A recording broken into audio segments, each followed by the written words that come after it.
dear students, we are your physics faculties and we welcome you to Allen Digital's IHL platform. IHL means interactive and happy learning. Yes Allen की ताकत है Elon की academics और best technology से जुड़कर हम दोनों faculties मिलकर आपको टॉपिक को बहुत अच्छी तरह समझाएंगे जिससे आपको पढ़ने और समझने का मजा दो गुना हो जाएगा. So students, let's begin with our topic work, energy and power. तो बच्चों वर्क पावर एनर्जी जैसा कि हम लोग ऑब्जर्व कर रहे हैं इस टॉपिक में सबसे इंपॉर्टेंट चीज जो हम लोग डिस्कस करेंगे वर्क पावर एनर्जी, जैसे कि इसका नाम ही है.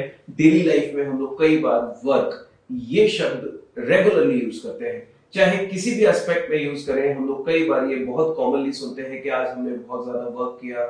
पर बच्चों अगर हम लोग फिजिक्स के पॉइंट ऑफ व्यू से बात करें तो देखिए वर्क हम लोग दो तरह से डिफाइन करते हैं. एक होता है मस्कुलर वर्क और एक होता है मैकेनिकल वर्क. अगर हम लोग फिजिक्स की बात करें तो फिजिक्स में कंसीडर किया जाता है किसको? मैकेनिकल वर्क को. तो बच्चों अगर हम लोग मैकेनिकल वर्क की बात करें कि किस तरह से इसको डिफाइन किया जाता है, आइए इसकी डेफिनेशन पर काम करते हैं. बच्चों डेफिनेशन में लिखा हुआ है whenever a force acting on a body displaces it. Whenever a force acting on a body displaces it. बच्चों इसको पूरा कंप्लीट करने से पहले एक छोटे से पॉइंट पर हम लोग और ध्यान देना चाहते हैं. ऑब्जर्व कीजिए, इमेजिन कीजिए बच्चों यहां पर कोई एक ब्लॉक बना हुआ है और हम लोगों ने m मास के इस ब्लॉक पे फोर्स लगाया है. तो मान लीजिए कि हम लोगों ने जो फोर्स अप्लाई किया वो कुछ इस तरह से अप्लाई किया है और फोर्स अप्लाई करने के बाद बच्चों मैं इस पॉइंट पर ध्यान देना चाहूंगा जिस पॉइंट पर हमने फोर्स लगाया है.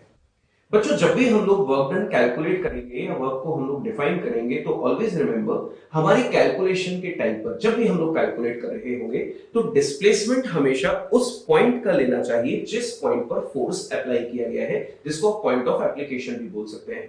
अगेन एंड अगेन इस वर्ड पर हम आपको लगातार स्ट्रेस देते रहेंगे कि जब भी हमें डिस्प्लेसमेंट निकालना है तो हमेशा उस पॉइंट का जिस पॉइंट पर फोर्स अप्लाई किया गया है.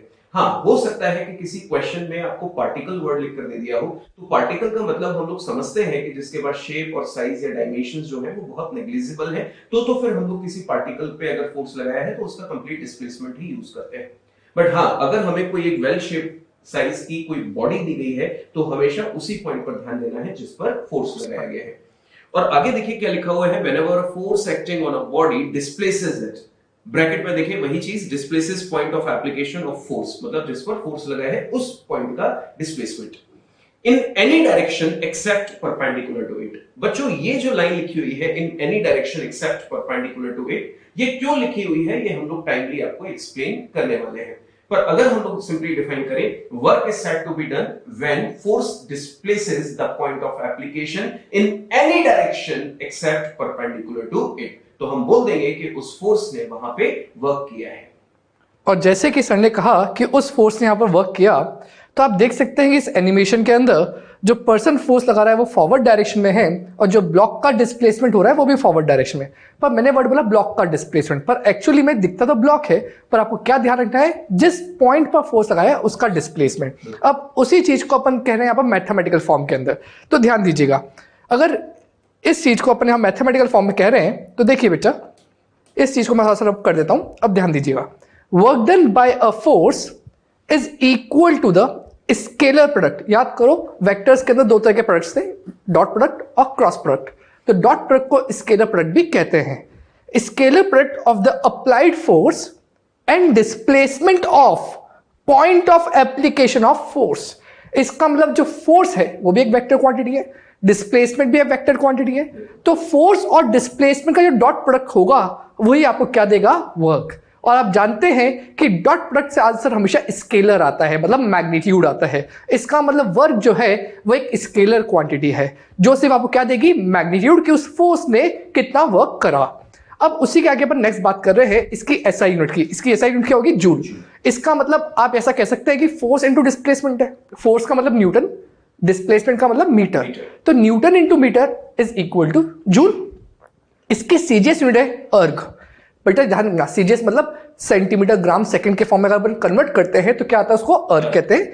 जूल और अर्ग में जो रिलेशन है वो 1 जूल इक्वल टू 10⁻⁷ अर्ग होता है. डायमेंशन की बात करें तो m1 L2 T⁻⁻², ये उसके डायमेंशंस है. आइए बच्चों, अब हम लोगों ने जब बेसिक डिस्कशन किया है तो अब हम लोग आगे डिस्कशन कर रहे हैं work done by a constant force. तो बच्चों सबसे पहले अगर आप इस बात पर ध्यान दें तो क्या लिखा हुआ है, कांस्टेंट फोर्स। कांस्टेंट वर्ड का मीनिंग हम अच्छे से जानते हैं स्टूडेंट्स। कांस्टेंट मतलब जो कभी भी चेंज नहीं हो रहा है। अगर हम फोर्स की बात करें तो वो एक वेक्टर क्वांटिटी है और वेक्टर के पास क्या क्या होता है, मैग्नीट्यूड एंड डायरेक्शन। तो अगर मुझे किसी वेक्टर को कांस्टेंट रखना है तो इसका मतलब ना तो उसका मैग्नीट्यूड चेंज हो रहा हो और ना ही उसकी direction. Such type of vector known as constant. और यहां पर फोर्स की बात चल रही है तो बच्चों देखिए वही लिखा हुआ है, if the direction and magnitude of a force applied on a body is constant, then force is said to be constant force. अब बच्चों अगर कांस्टेंट फोर्स किसी बॉडी पर अप्लाई किया गया है तो फिर हमें उस फोर्स का वर्क डन कैसे निकालना होता है। जैसा सर ने अभी अभी आपको बोला कि उसको मैथमेटिकली हम लोग अगर वर्क डन कैलकुलेट करते हैं तो क्या तरीका है, dot product of force and displacement. अब उसको कैसे यूज करते हैं बच्चों, हम लोग इसको कुछ और तरीकों से डिस्कस करेंगे जो कि आपको डॉट प्रोडक्ट का फिजिकल सिग्निफिकेंस भी समझाएंगे। ऑब्जर्व कीजिए, work done bye constant force is, let us consider students कि यहां पर एक m मास का ब्लॉक है और इस पॉइंट पर ऑब्जर्व कीजिए, इस पॉइंट पर हम लोगों ने फोर्स अप्लाई किया है और फोर्स हमने अप्लाई किया है कुछ इस तरह से हॉरिजॉन्टल से एंगल थीटा पे। और आप नोटिस कर रहे हैं स्टूडेंट्स कि जो पॉइंट ऑफ एप्लीकेशन है उसका डिस्प्लेसमेंट कहां शो किया गया है, आगे, दैट इज d। तो बच्चों अब अगर हमसे पूछा जाए कि इस पॉइंट ऑफ एप्लीकेशन का डिस्प्लेसमेंट आगे की तरफ है तो वर्क डन कैलकुलेट कीजिए। तो बच्चों जब हम लोग वर्क डन कैलकुलेट करेंगे तो हम लोग यहां से एक समरी तैयार करेंगे, पर उसके पहले हम लोग ये चेक करें कि फोर्स के अगर कंपोनेंट कर दिए जाएं तो फोर्स का वो कौन सा कंपोनेंट है जो इस पॉइंट ऑफ एप्लीकेशन को डिस्प्लेसमेंट या डिस्प्लेस करने के लिए रिस्पॉन्सिबल है। स्टूडेंट्स अगर हम लोग यहां पर इसका कंपोनेंट कर दें तो ऑब्जर्व कीजिए बच्चों, ये आएगा कौन सा, f cos थीटा और ये कौन सा होगा, f sin थीटा। स्टूडेंट्स हमेशा हमें उस फोर्स से या उसके कंपोनेंट से मतलब होता है जो डिस्प्लेसमेंट की डायरेक्शन के अलोंग हो, क्योंकि वही फोर्स या उसका कंपोनेंट वहां पर उस डिस्प्लेसमेंट के लिए रिस्पॉन्सिबल या उस वर्क के लिए रिस्पॉन्सिबल होता है। तो नोटिस कीजिए बच्चों, डिस्प्लेसमेंट आगे की तरफ है, डिस्प्लेसमेंट d हम लोगों ने मार्क किया है और फोर्स का वो कंपोनेंट जो डिस्प्लेसमेंट के अलोंग है वो कौन सा है, f cos थीटा, जो उस पॉइंट को डिस्प्लेस कर रहा है, जबकि f sin थीटा इस डिस्प्लेसमेंट के परपेंडिकुलर है जो उसको उस पॉइंट ऑफ एप्लीकेशन को डिस्प्लेस करने के लिए रिस्पॉन्सिबल नहीं है। तो यहां पर अगर हमसे पूछा जाए कि वर्क डन कैलकुलेट कीजिए तो हमारे लिखने का तरीका क्या होगा, the responsible component of force and the magnitude of displacement is d। बच्चों इसी को हम लोग अगर पूरा सिंपलीफाई करके लिख दें तो क्या लिख सकते हैं, fd cos थीटा। एग्जैक्टली। बच्चों याद कीजिए जैसे कि हम लोग डॉट प्रोडक्ट सर ने बात की, डॉट प्रोडक्ट को अगर हम लोग डिफाइन करते हैं तो क्या बोलते हैं, a vector dot b vector is equal to ab cos theta. तो जैसे ab cos थीटा को हम लोग vector a dot vector b लिखते हैं, उसी तरह से fd cos थीटा को हम लोग क्या लिख सकते हैं, vector f dot vector d। तो बच्चों जब भी हमें कोई क्वेश्चन सॉल्व करना होता है तो हम क्या चेक करें उस क्वेश्चन में, हम लोग अब तरीकों पर बात कर रहे हैं कैसे कैसे क्वेश्चंस को सॉल्व किया जा सकता है। कई बार हमें क्वेश्चन कैसा दिया होगा, हमें फोर्स की वैल्यू पता होगी, हमें डिस्प्लेसमेंट की वैल्यू पता होगी, हमें उनके बीच का शॉर्टेस्ट एंगल पता होगा, तो सीधा सा तरीका हमें वर्क डन निकालना है तो कैसे निकालेंगे, फोर्स का मैग्नीट्यूड, डिस्प्लेसमेंट का magnitude and cosine of smallest angle between force and displacement. सारी वैल्यूज प्लेस कीजिए, f की, d की, थीटा की, सॉल्व करके आंसर निकाल दीजिए, ये वर्क डन हो गया। ये सबसे सिंपलेस्ट तरीका है क्वेश्चन को सॉल्व करने के लिए। पर कई बार हमें अपने क्वेश्चंस में एक चीज की और जरूरत पड़ेगी जो हम लोग आगे डिस्कस कर रहे हैं। ऑब्जर्व कीजिए बच्चों, जैसा सर ने कहा कि work done equals to fd cos theta. अब अगर उसी चीज को अपन और तरीके से देखें, मतलब ये सॉल्व करने के तरीके हैं, तो ध्यान दीजिएगा, ये f है, ये इसका एक कंपोनेंट क्या होगा, f cos थीटा। दूसरा कंपोनेंट क्यों नहीं बनाया वो सर आपको बता चुके हैं कि वो कंपोनेंट डिस्प्लेसमेंट के लिए रिस्पॉन्सिबल नहीं है। अब इस ब्लॉक का डिस्प्लेसमेंट दिखे, यहां पर ये d डिस्प्लेसमेंट है, इसका मतलब जब ये f cos थीटा हो रहा है, इस पर कोई फोर्स लग रहा है, तो ये जो ब्लॉक है ये राइटवर्ड आएगा और इसके डिस्प्लेसमेंट को अपन अज्यूम कर लिया d है, उसका मैग्नीट्यूड कितना है, d। तो मुझे मालूम है इस फोर्स का कौन सा कंपोनेंट रिस्पॉन्सिबल हुआ, f cos theta for displacement. तो क्यों ना अपन ऐसा सोच लें कि फोर्स का वो कंपोनेंट निकाल लो जो डिस्प्लेसमेंट के अलोंग हो और उन दोनों को मल्टीप्लाई कर दो तो क्या मिल जाएगा, वर्क। तो देखिए यहां पर क्या लिखा हुआ है, component of force in the direction of displacement. अगर आप ढंग से देखें तो मैं डिस्प्लेसमेंट का डायरेक्शन बता देता हूं, ये डिस्प्लेसमेंट का डायरेक्शन है, तो क्या उस केस के अंदर जब डिस्प्लेसमेंट इधर है तो कंपोनेंट ऑफ फोर्स जो डिस्प्लेसमेंट डायरेक्शन के अलोंग हो उन दोनों का multiplication into magnitude of the displacement, क्या देखा बच्चों, वर्क डन। अब सिमिलरली यहां पर दूसरा देखिए, डिस्प्लेसमेंट का डायरेक्शन अभी भी सेम राइट वर्ड है और जो फोर्स है वो फोर्स किसी एंगल पे है, हॉरिजॉन्टल से, वो एंगल है थीटा। पहले अपन ने करा फोर्स का कंपोनेंट अलोंग डिस्प्लेसमेंट, अब अपन कर रहे हैं डिस्प्लेसमेंट का component along the force. Answer still remain the same. इसका मतलब अगर मैं इस डी का कंपोनेंट फोर्स के अलोंग ले लूं तो ये कितना हो जाएगा, डी कॉस थीटा, और इस डायरेक्शन में ही फोर्स कितनी है, एफ, उसका मैग्नीट्यूड कितना है, एफ। तो F into D cos theta करूंगा तो आंसर अभी भी कैसा आएगा, सेम आएगा। इसका मतलब ये हुआ कि फोर्स का कंपोनेंट डिस्प्लेसमेंट के अलोंग लो या फिर डिस्प्लेसमेंट का कंपोनेंट फोर्स के अलोंग लो, आंसर कैसा आएगा, सेम आएगा, और दोनों को मल्टीप्लाई करना है आपको। तो देखो W equals to magnitude of the force into component of the displacement in the direction of the force. इन दोनों ही तरीके से आप इजीली सॉल्व कर सकते हैं। और अगर कुछ भी ना मालूम हो, ऐसा कंपोनेंट भी ना लेना हो, तो सर ने जो मेथड बताया F D cos theta, force का मैग्नीट्यूड, डिस्प्लेसमेंट का magnitude into cos theta, theta is the smallest angle between force and displacement vector. बिल्कुल। तो सर हम लोगों ने जो डिस्कस किया है इससे एक समरी अगर हम लोग चाहे तो बच्चों को बता सकते हैं कि हमेशा हमको कैलकुलेशन में बस इतना सा ध्यान रखना है कि फोर्स और डिस्प्लेसमेंट एक दूसरे के अलोंग वाले हमें कंडीशंस लेनी है, उसी से हमारे आंसर्स मैच हो जाएंगे। तो बच्चों आपने ऑब्जर्व किया कि ऐसा भी हम लोग क्यों कर पा रहे हैं, क्योंकि डॉट प्रोडक्ट एक लॉ को फॉलो करता है जिसको हम लोग क्या बोलते हैं, कम्यूटेटिव। आइए बच्चों आगे बढ़ते हैं। इस वर्क डन के इंट्रोडक्शन के बाद अब हम लोग इसके एक क्वेश्चन पर ध्यान देते हैं। ऑब्जर्व कीजिए बच्चों, इस क्वेश्चन में क्या लिखा हुआ है, force vector F is equal to alpha I cap plus 2j cap minus 15k cap Newton.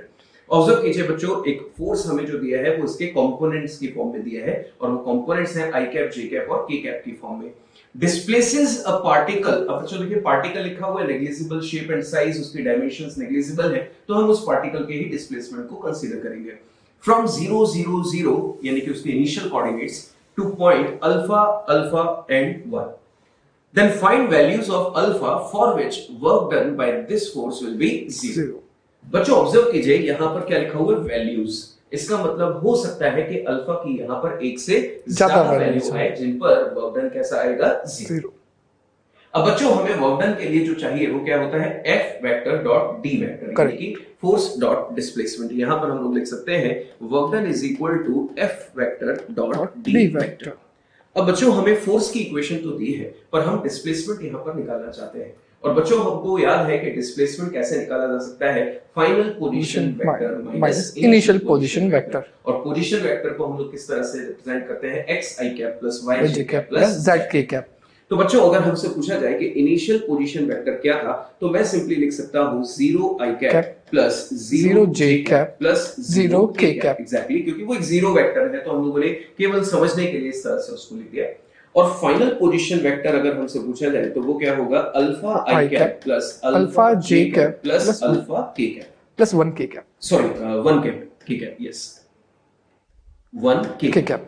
Observe कीजिए बच्चों, अब अगर हमें डिस्प्लेसमेंट कैलकुलेट करना है तो डिस्प्लेसमेंट क्या होगा, final position vector minus initial position vector. तो बच्चों जब हम लोग डिस्प्लेसमेंट कैलकुलेट करेंगे फाइनल माइनस इनिशियल, तो कैसे निकालेंगे, फाइनल एक्स कोऑर्डिनेट में से इनिशियल, फाइनल वाई कोऑर्डिनेट में से इनिशियल और फाइनल जेड कोऑर्डिनेट में से इनिशियल कोऑर्डिनेट सब्ट्रैक्ट करके हम लोग डिस्प्लेसमेंट ऑफ पार्टिकल कैलकुलेट कर सकते हैं। बच्चों देखिए फाइनल माइनस इनिशियल कितना बचेगा, alpha I cap, final minus initial कितना बचेगा, अल्फा जे कैप, और फाइनल माइनस इनिशियल ये कितना बचेगा, 1 के कैप। बच्चों ये आ गया हमारे पास डिस्प्लेसमेंट, और इसकी हम लोगों ने यूनिट लिख दी क्या, मीटर। अब ऑब्जर्व कीजिए बच्चों, यहां पर अगर हमें वर्क डन कैलकुलेट करना है तो हम एक डॉट प्रोडक्ट में ये चीज जानते हैं कि अगर हमें कंपोनेंट्स की फॉर्म में वैल्यू दी है तो सीधे शब्दों में क्या करते हैं, वैल्यूज लिखे आई का आई के साथ डॉट प्रोडक्ट, जे का जे के साथ, के का के साथ, इस तरह से कैलकुलेशन हो जाती है। ऑब्जर्व कीजिए फोर्स की इक्वेशन हमें क्या दी गई है, alpha I cap plus 2 J cap minus 15 के कैप, डॉट प्रोडक्ट किसके साथ, डिस्प्लेसमेंट के साथ। बच्चों displacement alpha alpha and 1 and respectively उनके unit vectors, alpha I cap plus alpha J cap, और साथ में क्या लिखा है, 1 के कैप। बिल्कुल, तो ये हो गया बच्चों 1 के कैप, ये हो गया हमारे लिए डिस्प्लेसमेंट। अब बच्चों जैसा हम लोग बात कर रहे थे कि जब हमें डॉट प्रोडक्ट करना है तो आई कैप के कोफिशिएंट का आई कैप के कोफिशिएंट के साथ देखिए अल्फा और अल्फा क्या हो जाएगा, अल्फा स्क्वायर, 2 का अल्फा के साथ क्या हो जाएगा, 2 अल्फा, और -15 का 1 के साथ -15। अब बच्चों देखिए क्वेश्चन में क्या इंपॉर्टेंट चीज दिखी है कि work done by this force will be 0। मतलब ये जो वर्क डन आया है वो अल्फा की कौन सी वैल्यूज के लिए 0 आएगा। तो अकॉर्डिंग टू द क्वेश्चन हम लोग वर्क को किसके साथ इक्वेट कर दें? 0 के साथ। तो alpha square plus 2 alpha -15 equal to 0। बच्चों आप नोटिस कर रहे हैं कि यहां पर एक क्वाड्रेटिक इक्वेशन बन रही है, तो अल्फा की डेफिनेटली यहां पर 2 वैल्यूज होंगी। अब बच्चों अगर हम लोग इस क्वाड्रेटिक इक्वेशन को सॉल्व करें तो डायरेक्टली कैसे सॉल्व कर सकते हैं? हमें ऐसी 2 वैल्यूज चाहिए जिनको ऐड करें तो +2 आए और मल्टीप्लिकेशन करें तो -15। तो क्यों ना बच्चों प्लस का 5 और माइनस का 3 ले लिया जाए। तो ऑब्जर्व कीजिए यहां पर मैं लिख सकता हूं alpha square plus 5 alpha -3 alpha -15 और 0 ऑलरेडी हम लोगों ने पहले से लिखा है। बिल्कुल सर। अब बच्चों देखिए यहां से अगर हम लोग ऑब्जर्व करें तो चेक कीजिए ये 0 दिया हुआ है, अल्फा कॉमन आ जाएगा तो ये हो गया अल्फा प्लस 5। यहां से -3 कॉमन आ जाएगा तो ये हो जाएगा अगेन अल्फा प्लस 5। तो इक्वेशन क्या बन गई हमारी? 0 इज इक्वल टू अल्फा -3 और एक हो गया अल्फा प्लस 5। बच्चों इसको अगर हम लोग दोनों को बारी बारी से 0 के साथ इक्वेट कर दें तो अल्फा की एक वैल्यू आएगी 3 और एक वैल्यू आएगी -5। मतलब अल्फा की इन 2 वैल्यूज को अगर हम लोग यहां पर प्लेस कर दें तो इन दोनों के साथ क्रॉस चेक करके आप कैलकुलेट कर सकते हैं कि work done by this force on that particle for the particular displacement कितना होगा? 0। नेक्स्ट पार्ट है पॉजिटिव वर्क। वैसे नाम भी डिनोट कर रहा है पॉजिटिव, इसका मतलब जो यहां पर वर्क आना चाहिए उसकी वैल्यू का मैग्नीट्यूड पॉजिटिव होना चाहिए और आई कैन से कि जो नेट वर्क होना चाहिए वो पॉजिटिव होना चाहिए। पॉजिटिव क्या सिग्निफाई करता है वो अपन यहां देखते हैं।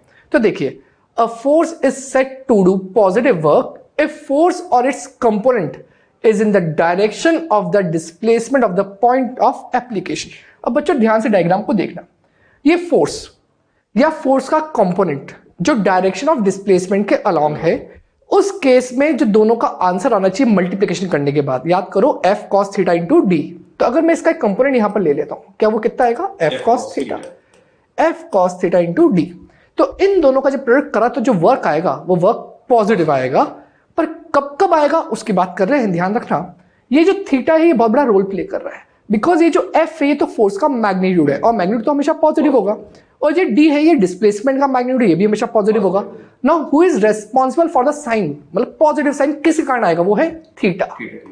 तो cos थीटा की वैल्यू कब तक पॉजिटिव रहेगी? I didn't say 0, I said positive रहेगी।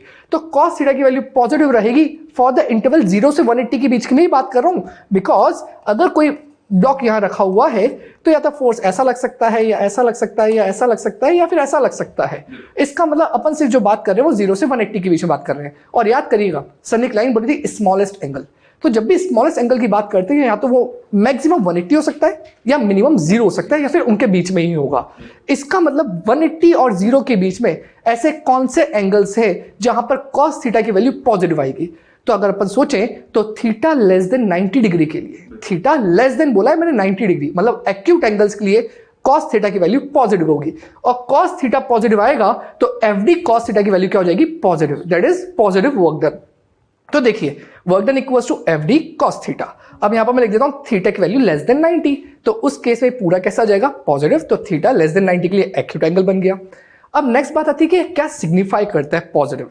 पॉजिटिव वर्क ये सिग्निफाई करता है कि जो अपन ने फोर्स लगाया है वो इसके मोशन को सपोर्ट कर रहा है। इसका मतलब मैं इस ब्लॉक को पकड़ के खींच रहा हूं तो ब्लॉक भी मेरे कारण ही खींचा ना, इसका मतलब जो उसका मोशन हो रहा है वो मेरे फोर्स के कारण हुआ, इसका मतलब मेरा फोर्स उसके मोशन को सपोर्ट कर रहा है। इसका मतलब यहां पर कह सकते हो कि सपोर्टिव नेचर है। तो पॉजिटिव वर्क का मतलब यहां पर supportive nature of the force. अब अगर उसी की बात करेंगे ऐसा कौन सा एग्जाम्पल है, तो सोचो मान लो मेरे हाथ में कोई बॉल होती, उस बॉल को मैं अपने हाथ से फ्रीली छोड़ देता, उस केस में जो उस पर फोर्स लग रहा है ड्यू टू ग्रेविटी, ध्यान रखो ड्यू टू ग्रेविटी वर्ड बोला है, mg किधर लग रहा होगा? डायरेक्शन का होगा डाउनवर्ड, बिल्कुल सर। तो mg का डाउनवर्ड है और जो उस बॉल का डिस्प्लेसमेंट हो रहा है फ्रॉम दिस पॉइंट, तो वो भी कहां हो रहा है? डाउनवर्ड।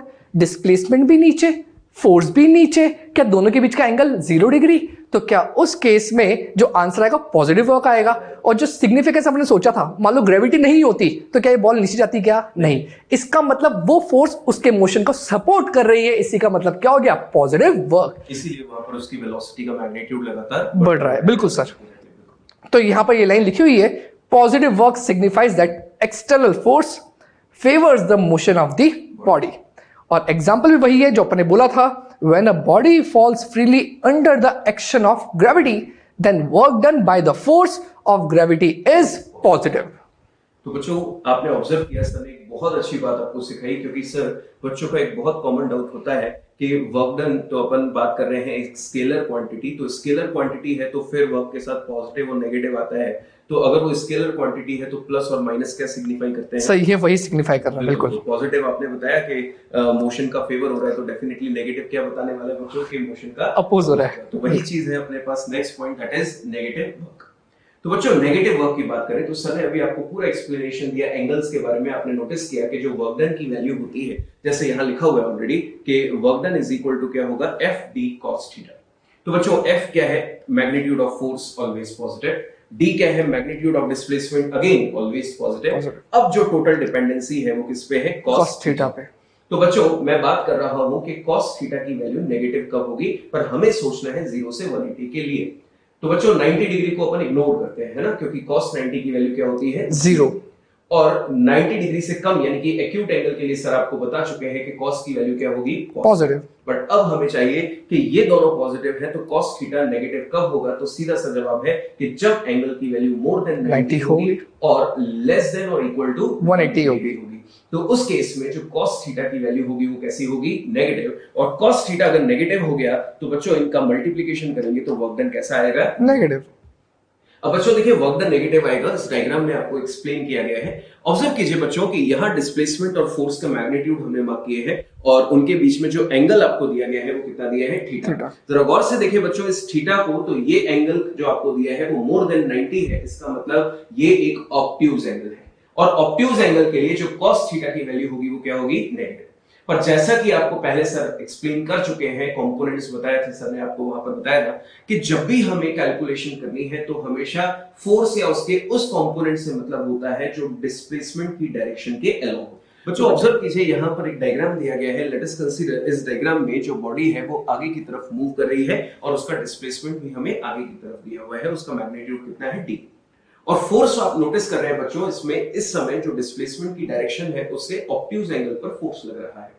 तो अगर मैं इस केवल पर्टिकुलर फोर्स की बात करूं कि ये फोर्स क्या कर रहा है या ये कैसा वर्क डन कर रहा है, तो बच्चों क्या बोला अभी कि हमें हमेशा फोर्स की उस वैल्यू या उसके उस कंपोनेंट से मतलब होता है जो डिस्प्लेसमेंट की डायरेक्शन के अलाउ हो। तो बच्चों नोटिस कीजिए कि इसका एक कंपोनेंट जो होगा वो वर्टिकली अपवर्ड होगा और एक होगा हॉरिजॉन्टली बैकवर्ड। बच्चों यहां पर जो भी फोर्स का कंपोनेंट होगा, लेट अस कंसीडर उसको अपन नाम दे देते हैं एफ डैश, मान लेते हैं। तो ऑब्जर्व कीजिए बच्चों इस कंपोनेंट का और डिस्प्लेसमेंट के बीच में जो एंगल है वो कितना है, 180 डिग्री। मतलब ये वाला जो फोर्स है वो उसके मोशन का अपोज कर रहा है। और इसका एक बहुत अच्छा एग्जांपल बच्चों फ्रिक्शन आप ले सकते हैं। लेट अस कंसीडर बॉडी जो है वो इस सरफेस के रिस्पेक्ट में आगे स्लाइड कर रही है, तो फ्रिक्शन कहां लग रहा होगा, पीछे। तो बच्चों हम लोग जानते हैं कि फ्रिक्शन बॉडी के रिलेटिव मोशन का अपोज कर रहा है, तो वो क्या करता है, एनर्जी का लॉस करता है। बॉडी की वेलोसिटी का मैग्नीट्यूड लगातार कम होता जाता है, इसका मतलब वो फ्रिक्शन वहां पर उसके मोशन का फेवर नहीं कर रहा, क्या कर रहा है, उसके मोशन का अपोज, तो नेगेटिव वर्क कर रहा है। और नेगेटिव वर्क का हम लोग यही सिग्निफिकेंस डिस्कस करेंगे कि जब भी आपसे बोला जाएगा कि नेगेटिव वर्क क्या सिग्निफाई करता है, तो आपका सीधा सा जवाब होगा नेगेटिव वर्क मींस दैट कि जो फोर्स है उसका वर्क डन नेगेटिव होने का मतलब है कि वो बॉडी के मोशन का अपोज कर रहा है। ऐसा ही एग्जांपल जैसे सर ने ग्रेविटी में दिया था वही हम लोग अगेन पिक कर सकते हैं। बच्चों हम लोग बॉडी को ऊपर की तरफ प्रोजेक्ट करते हैं, तो इस समय उसके डिस्प्लेसमेंट की वैल्यू देखें तो कहां है, अपवर्ड। और फोर्स ऑफ ग्रेविटी कहां लग रहा है, डाउनवर्ड्स। अगर डिस्प्लेसमेंट ऑफ ग्रेविटी के बीच में एंगल देखें तो कितना है, 180। और cos 180 की वैल्यू -1। तो बच्चों अगर हम लोग वर्क डन बाय ग्रेविटी निकाले इस केस में तो कैसा आएगा, नेगेटिव। तो वर्क डन नेगेटिव मतलब ग्रेविटी उसके मोशन का अपोज कर रहा है। और फैक्ट भी है बॉडी ऊपर जाते हुए उसकी वेलोसिटी का मैग्नीट्यूड लगातार कम हो रहा है, इसका मतलब मोशन का अपोज हो रहा है बाय ग्रेविटी। तो बच्चों यही सारी चीजें अब हम लोगों ने समरी की फॉर्म में लिखी हुई है, चेक कीजिए। A force does negative work if force or its component is opposite to the direction of the displacement of the point of application of the force। इसी तरह से वर्क डन की definition F D cos theta mathematical. और अभी अभी हमने बात की कि जो थीटा की वैल्यू है अगर 90 डिग्री से ज्यादा हो, ऑब्ट्यूज एंगल हो, तो वर्क डन कैसा आएगा, negative. Next point, negative work signifies that the external force opposes the motion of the body, और इसका एग्जांपल वही जो हम लोगों ने अभी अभी लिया था, work done by gravitational force on an object when it is moving upwards. बिल्कुल सर, जनरली बच्चों को यहाँ पे एक डाउट आता है कि क्या फ्रिक्शन हमेशा ब्लॉक या किसी बॉडी के मोशन को अपोज करता है या कभी सपोर्ट भी कर सकता है? सर एक बहुत अच्छा क्वेश्चन आपने बच्चों के लिए पूछा है। देखिए स्टूडेंट्स, एक क्वेश्चन जो सर ने आपसे पूछा कि जो फ्रिक्शन फोर्स है वो हमेशा बॉडी के मोशन का अपोज करता है या फिर सपोर्ट भी कर सकता है उसके रिलेटेड स्लाइडिंग का।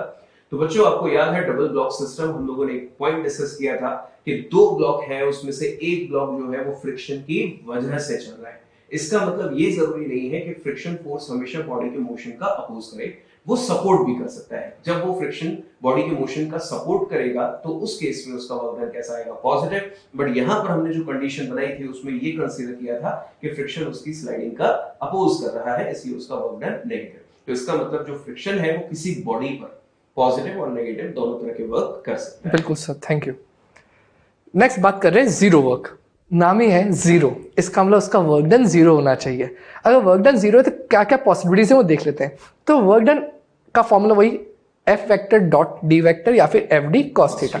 अब आपसे मैं एक छोटी सी बात पूछता हूँ कि इस पूरे का आंसर जीरो कब कब आ सकता है? तो आप भी जानते हैं कि आंसर जीरो लाने के लिए यहाँ पर कोई भी एक टर्म जीरो हो जाए तो पूरा मल्टीप्लिकेशन जीरो हो जाएगा। इसका मतलब या तो फोर्स का मैग्नीट्यूड जीरो हो जाए, या डिस्प्लेसमेंट का मैग्नीट्यूड जीरो हो जाए, या फिर कॉस थीटा की वैल्यू जीरो हो जाए। अब कॉस थीटा की वैल्यू जीरो हो जाए तो थीटा क्या होना चाहिए? 90 डिग्री। एग्जैक्टली। इसका मतलब ये हुआ कि कोई बॉडी है, अगर वो कांस्टेंट वेलोसिटी से चल रही है, तो कांस्टेंट वेलोसिटी वर्ड बोला है, अब कांस्टेंट वेलोसिटी से चल रही है मतलब उसका डायरेक्शन और स्पीड कांस्टेंट है, तो उस केस के अंदर उसके ऊपर acceleration zero, net force zero. Net force zero, तो नेट फोर्स के कारण जो वर्क डन होगा वो भी जीरो होगा, बिकॉज नेट फोर्स मैंने क्या बोल दिया? जीरो। तो देखिए, अगर नेट फोर्स जीरो है तो डिस्प्लेसमेंट तो बॉडी के पास है, पर तब भी वर्क डन जीरो हो जाएगा उस नेट फोर्स का। तो सिमिलरली अगर बॉडी के ऊपर अपने फोर्स लगाया, ऐसा कब हो सकता है कि उसका फोर्स लगाने के बाद भी डिस्प्लेसमेंट ना हो? तो सपोज ये कोई दीवार मान लेते हैं, इस दीवार को मैं धक्का दिए जा रहा हूं पर दीवार नहीं हिल रही, इसका मतलब दीवार का जो डिस्प्लेसमेंट है क्या है? जीरो। तो जो मेरे फोर्स के कारण जो वर्क डन हुआ वो भी क्या होगा? Zero. Similarly third case, theta क्या हो जाए? 90 डिग्री। याद करो सर ने आपको डेफिनेशन में एक बात बोली थी कि आगे जाके अपन ये बात पढ़ेंगे कि फोर्स और डिस्प्लेसमेंट वेक्टर के बीच में 90 डिग्री नहीं होना चाहिए, क्योंकि अगर एंगल 90 डिग्री हो गया तो यहाँ थीटा क्या हो जाएगा? 90 डिग्री। और cos 90 क्या हो जाएगा? जीरो। इसका मतलब वर्क डन कैसा हो गया? जीरो। इसका एक सिग्निफिकेंस इतना सा है कि आपने जो फोर्स लगाया उसके कारण बॉडी में कोई इफेक्ट नहीं आया, तो आपके फोर्स के कारण जो वर्क डन हुआ वो कैसा हुआ? जीरो। अब ऐसा कब कब होता है उसको करके अपन एक एक एग्जांपल डिस्कस करते हैं। तो देखिए, पहला example, body moving with a uniform velocity then work done by net force is zero, जो बात अपन ने बोली थी। नेक्स्ट, पुशिंग द वॉल, जो अपन बात बोली थी कि वॉल को पुश करें तो डिस्प्लेसमेंट जीरो है। Third, work done by tension when pendulum is oscillating. अब बच्चों ये बात बहुत अच्छी है, ध्यान से समझना। सपोज यहां पर अपन एक पेंडुलम कंसिडर कर लेते हैं और ये pendulum to and fro motion कर रहा है अलोंग दिस पाथ।